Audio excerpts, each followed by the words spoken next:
hace presente que la mejor manera en que pueden cooperar con las nuevas autoridades es obedeciendo los bandos y las instrucciones que se emitan. Las personas a los padres que sean arrestadas serán sometidas a los tribunales militares en tiempos de guerra. Cambio. Y no se acepta, repito, ni publicación de prensa de ninguna especie.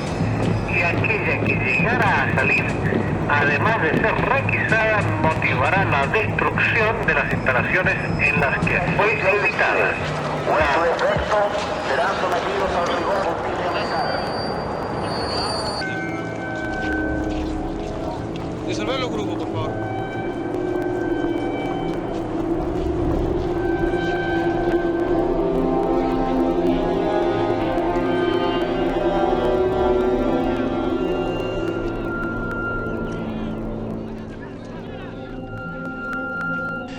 Pocos días después de ocurrido el golpe militar, el día 5 de octubre de 1973, se reunieron todas las iglesias presentes en Chile, incluida la comunidad judía, y crearon un organismo para defender en primer lugar a los trabajadores despedidos, que era un número muy grande en todo Chile. Ese fue el Comité de Cooperación para la Paz en Chile, que a los pocos días de andar debió ampliar su función a defender a los presos políticos, y de ahí empezar a defender en general a los perseguidos políticos en Chile. Este organismo, Comité de la Paz, duró hasta el 31 de diciembre de 1975, fecha en que se disolvió, dado que en noviembre de 1975 la dictadura apresó a varios de sus funcionarios, y una vez apresados ellos y enviados a campos de concentración, exigió la disolución del Comité de la Paz por constituir, en opinión del dictador, una carta que envió el dictador Pinochet en esa época al cardenal de la Iglesia Católica, por constituir un centro de activistas y de terroristas. El cardenal Silva Enrique entonces resolvió que, teniendo un número importante de sus funcionarios presos en verdadera calidad de rehenes, no le queda otra más que disolver el comité. Esta casa era de la Iglesia Católica, era una organización que se llamaba el Movimiento Familiar Cristiano.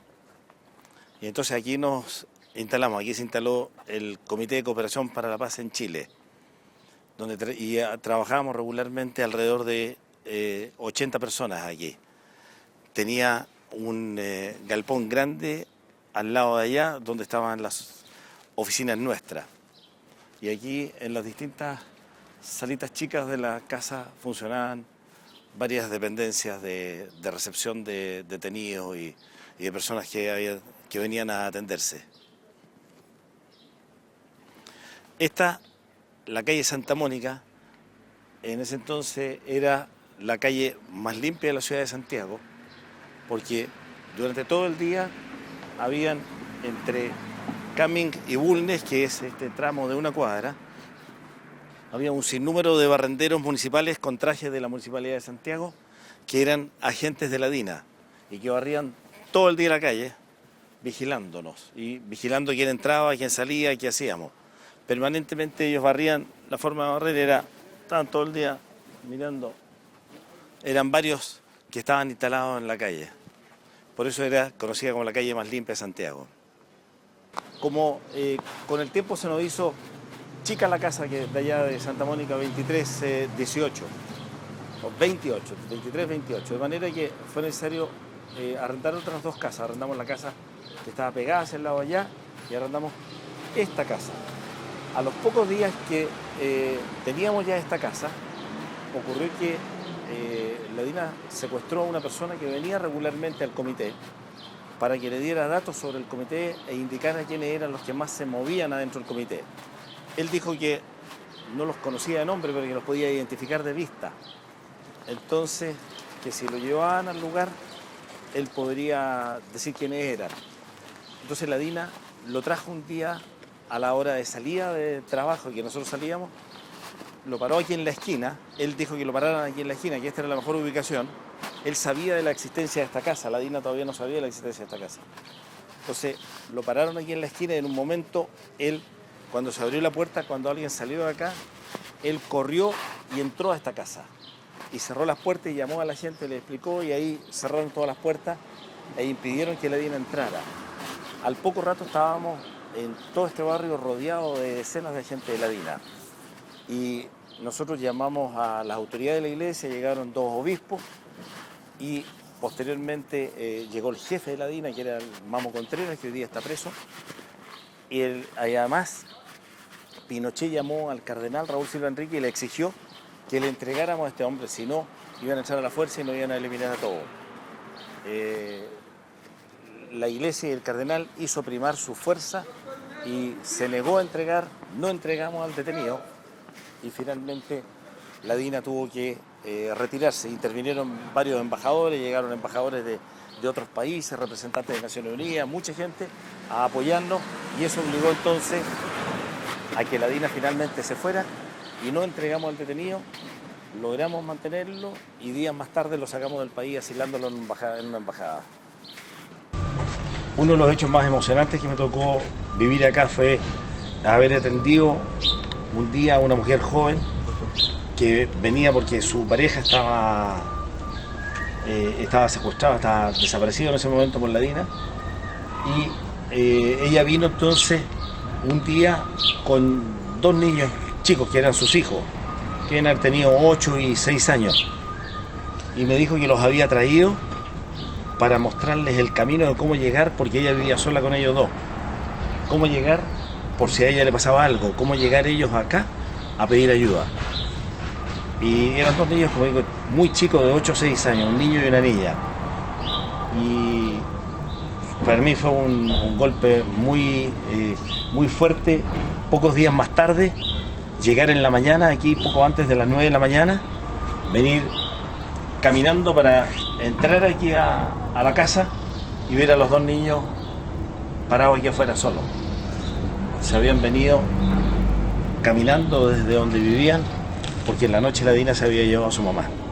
Su mamá hasta el día de hoy es detenida, desaparecida, nunca más se supo de ella. Y fue muy increíble, fue el impacto, creo que fue uno de los impactos más fuertes que viví en lo personal ese día y encontrar a los 2 niños.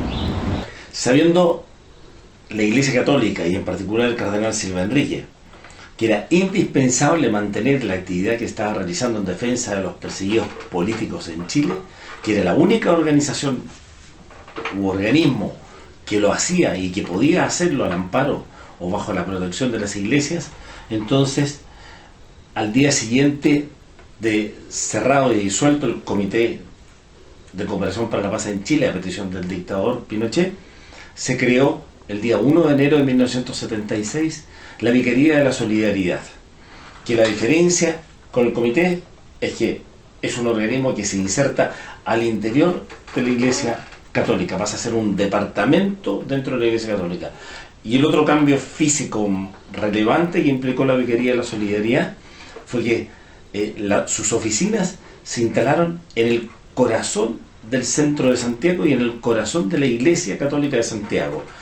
Este es el Palacio Arzobispal, que es un edificio que está pegado a la Catedral de Santiago.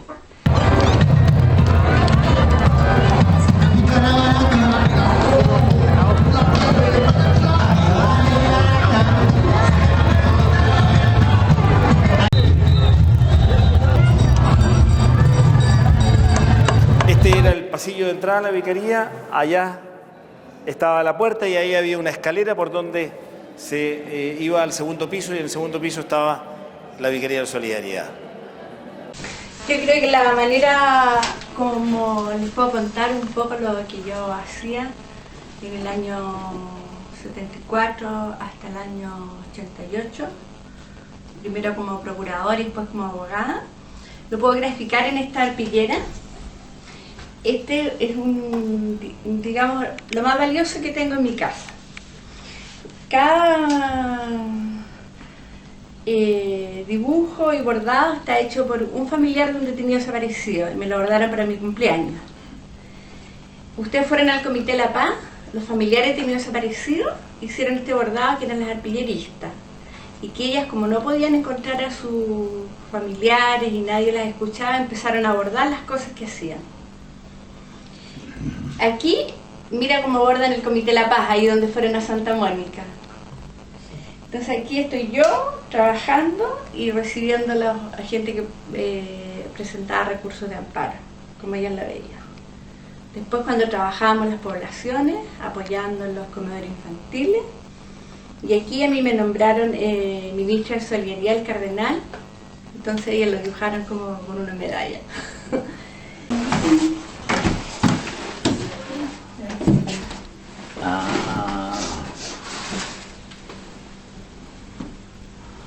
Espectacular.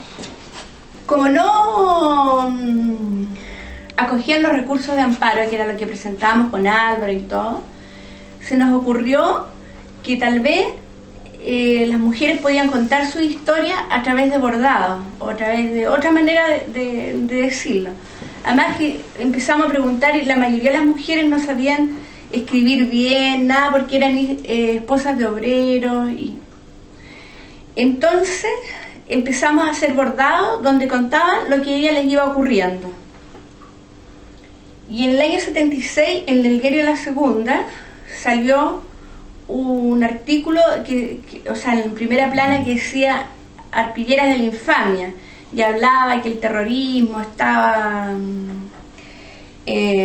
mandando estas arpilleras, que eran mentiras y se vendían en todo el mundo. De hecho, se pusieron en París, hay una que está todavía donde el Papa, en el Vaticano, hay otra en el Congreso norteamericano. Entonces nos obligaban a hacer temas religiosos. Y ahí vino el sacerdote, ¿cómo se llama el de Holy Cross? El de Machuca. ¿Cuál? De Machuca. Se me fue el nombre. Padre... El de Machuca, el padre Huilan, Gerardo Huilan. Claro.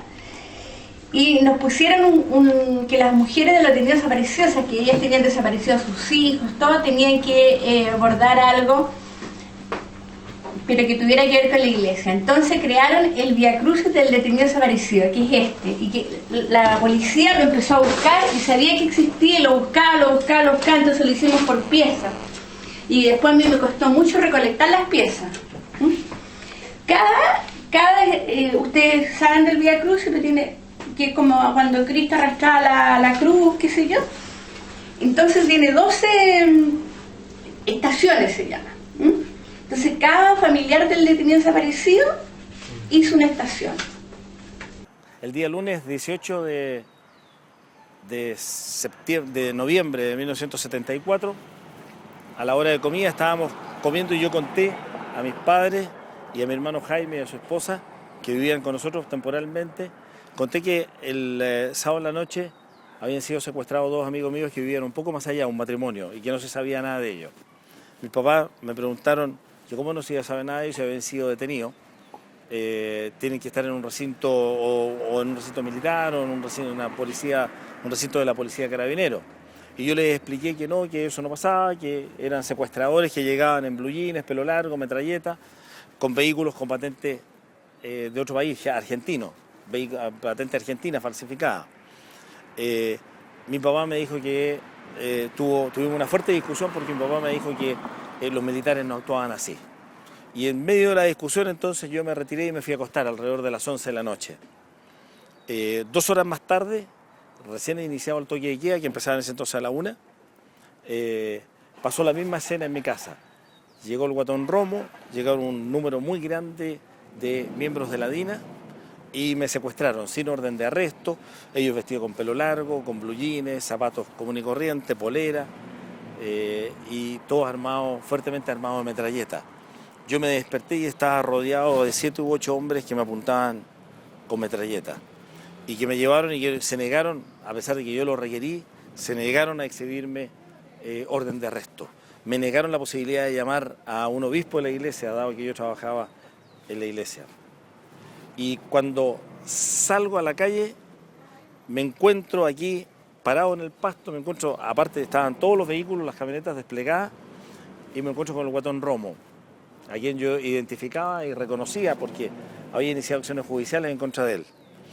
Y me paro frente a él, tenía yo custodiado y amarrado, es decir, sujeto por varios de estos hombres de la DINA, y le digo, me subo ahí adelante sabiendo que el lugar de los presos y secuestrados era la parte trasera. Y él me dice, atrás, conche tu madre, ya vaya a ver ya. Y ahí me subieron. Antes que me subieran, yo me agacho para ver la patente del vehículo, para que mi papá la grabe, la recuerde, y constato que era una patente de las falsificadas argentinas, que era el típico caso en que con eso uno desaparecía, pues no quedaba ningún rastro para poder determinar quién lo había secuestrado a uno.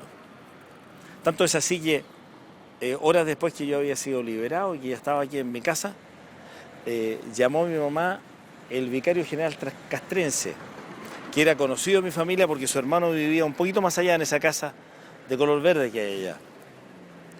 Llamó a mi mamá y le dijo que yo había tenido mucha suerte de que me hubiesen soltado porque había sido secuestrado por un grupo terrorista, contrario al gobierno y contrario a los militares, y que lo habían hecho para provocarle problemas a los militares. Así se mentía. La dictadura tenía muchos mecanismos para difundir una versión tergiversada de los hechos y negaban todos los hechos, y para eso contaba especialmente con el diario El Mercurio. El diario El Mercurio fue un elemento muy importante de la dictadura en la represión, porque negaba todos los hechos y presentaba una información totalmente falsa. Famoso fue el titular que publicó una vez el diario La Segunda, donde decía, se matan como rata, y decía que entre ellos en Argentina se habían matado 125 militantes de los partidos contrarios a la dictadura. Este era el centro de tortura de José Domingo Calla de la dictadura. Nosotros ya lo habíamos detectado.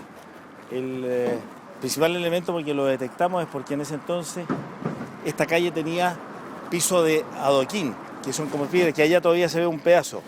Entonces los detenidos nos relataban, los que lograban salir de acá, nos relataban que se escuchaba un ruido sobre el pavimento, en la rueda en el pavimento cuando andaban. Y después de diversas indagaciones que hicimos logramos detectar que estaba acá. Y aquí entraba el vehículo en que a uno lo traían y ahí lo sacaban, vendado. Había una salita inmediatamente a la entrada donde uno sentía que un calor en la cara que correspondía a los focos y a las luces. Y ahí a uno le sacaban varias fotos, ¿ah? Siempre vendado. Y le tomaban todos los datos, el nombre, el color de los ojos, le pedían todos los datos, y con eso le hacían una ficha. Y después yo estuve en una habitación del primer piso donde había mucha gente, dormíamos en el suelo y la sala de tortura estaba en el segundo piso. Para torturarlo uno lo llevaban al segundo piso. Y ahí estuve toda esa noche, todo el día siguiente, y a la noche siguiente me soltaron, me trajo el mismo Guatón Romo, que en el camino de vuelta, cuando yo le dije, bueno, ahora con esto yo no voy a poder seguir trabajando en lo que hago, defendiendo a los que ustedes secuestran y torturan. Y él me dijo que yo no podía dejar de hacer lo que hacía porque era muy importante, que tenía que seguir defendiendo a esa gente. En realidad era una psicopatía bastante grande. Años más tarde me tocó a mí viajar como abogado en representación del gobierno de Chile, ya vuelta a la democracia, a Brasil, a hacer las gestiones para traer de vuelta a Romo preso a Chile, porque se había escapado a Brasil, se había escondido allá, y finalmente obtuve y conseguí que el gobierno de Brasil entregara, junto con la policía chilena, que entregara a Romo. Romo fue traído a Chile, fue procesado, condenado y murió en la cárcel. Famoso fue el funeral de Romo porque no asistió nadie al funeral. Tuvieron que llevar el ataúd los de la funeraria y finalmente en el cementerio los del cementerio, porque no asistió absolutamente ni una sola persona a su funeral.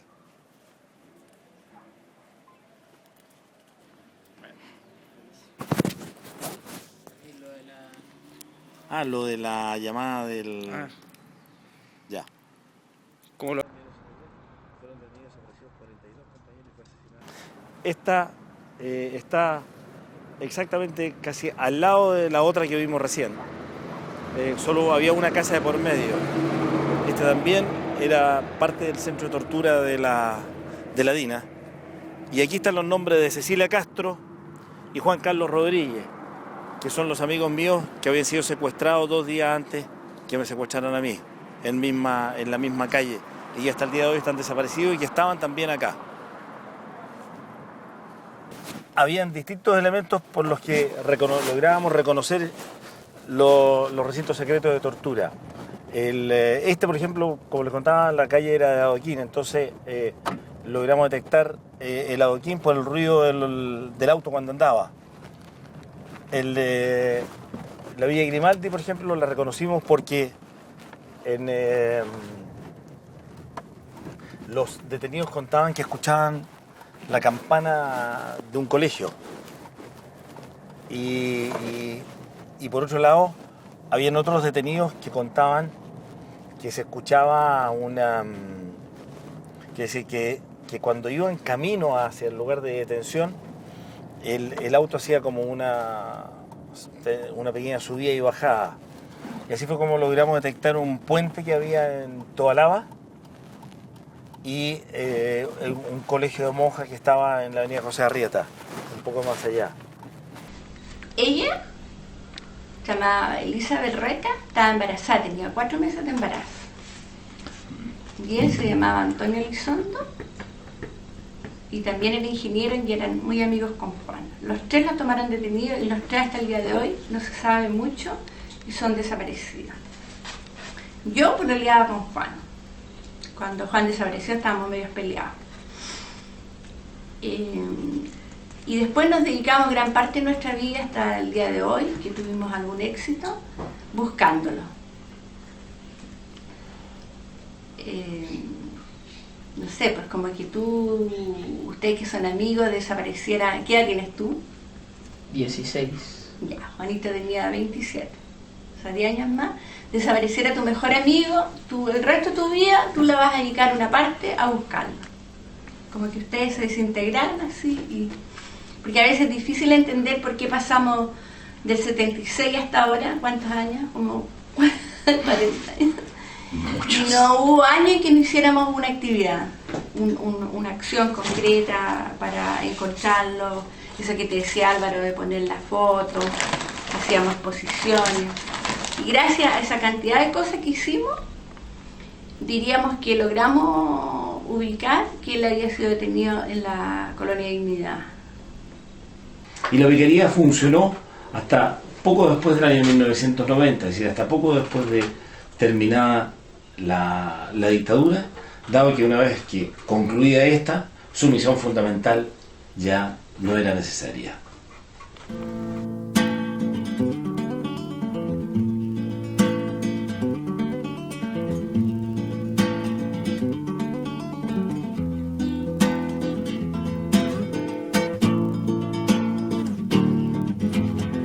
Al final de este viaje en la vida quedarán nuestros cuerpos hinchados de ir a la muerte, al odio, al borde del mar. Al final de este viaje en la vida quedará nuestro rastro invitando a vivir. Por lo menos por eso es que estoy aquí. Somos prehistoria que tendrá el futuro. Somos los anales remotos del hombre. Estos años son el pasado del cielo.